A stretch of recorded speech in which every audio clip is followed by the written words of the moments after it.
So in this demonstration, I'm going to show you how to make color reference swatches, color mixing, and creating a color reference dictionary. Let's get started. So here is my color swatches of all the paints that I have, and with the color in the front and the name of the color on the back plus the brand.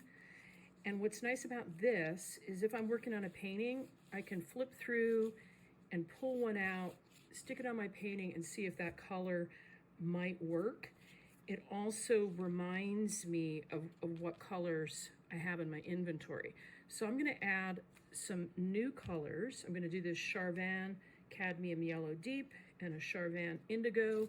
I already have their canvas paper swatches. I cut these up. You can use whatever you want, but I like the canvas paper because it's got a nice durability to it. I am going to go ahead and show you how to make these color swatches. Super easy. And then I'll go into color mixing. So here's my Cadmium Yellow Deep. I already have the name on the back.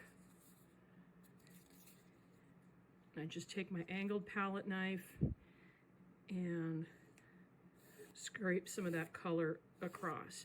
Now, one thing that's nice to do is to have some of it thicker, more opaque at the top, and then if I scrape a little bit more at the bottom, I can see what that color looks like if it's more transparent. Okay, so I put that off to the side to dry, and then I'll add it to my color swatch, whatever you want to call it. Not a notebook. A little reference. Okay, here comes Indigo.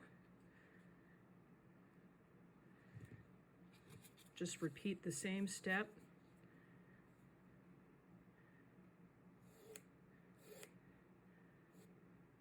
Thicker at the top, more transparent application at the bottom. Okay, now I'm going to mix a color gradation. And I do that by putting my darker color on one end. I can do warm or cool. I just want to have one, well, actually, I don't have to. I could do two that are lighter, but in this case, I'm mixing complementary.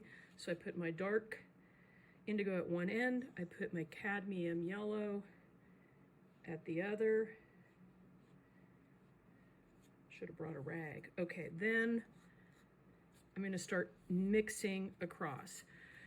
So really the best way to get to know your paint, I believe, is to mix them. I've bought numerous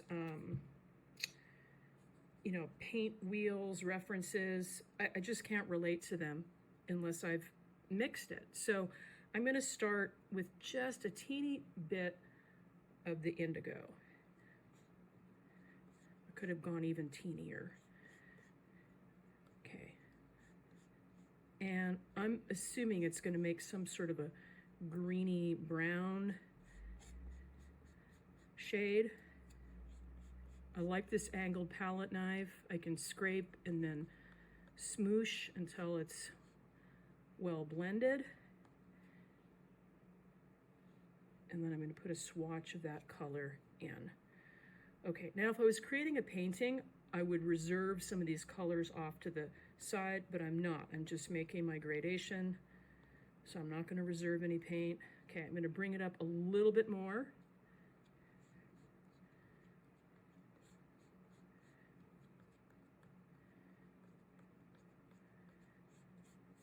And this is something that's nice to do if you want to get your hands on paint, but you don't have the energy to invest in doing a whole painting.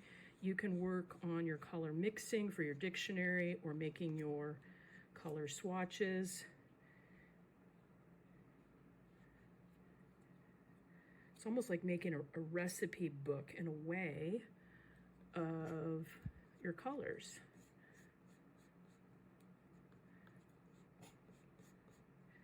And these were just sitting on my table today, and I thought, what an odd combination. Let's just try it. Let's see what we get. And you know what? I like it.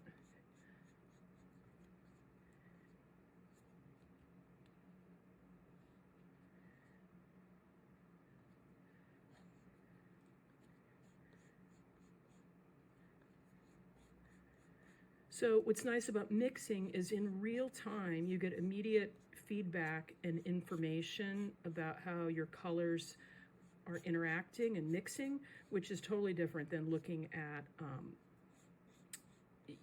paint swatches at the paint store or a store-bought color wheel. Okay. So there you go. I could have mixed way more gradations, but I just wanted to give you the idea. Okay, so I would let this dry, and then here's my color dictionary. You could just buy like a drawing book, and then what I do is later I'll cut these strips, and at one end I'll write the name of each paint, and then I can see the gradations. So, and then over here I have some, over here I have some sample parts of sample paintings that I did using that color palette so I can see how those colors interact. Let me show you a few more. So your color dictionary, it's a great reference. It's a great friend. You can see how these combinations work together, and then I can flip through as a reference. Or if I don't know what colors to start with, I can go through and look and see which ones appeal to me that I might want to use in another painting. Other artists mix theirs differently. This is my approach. Whatever works for you, but it's just a great place to put all of your colors that you've mixed so they're not scattered about.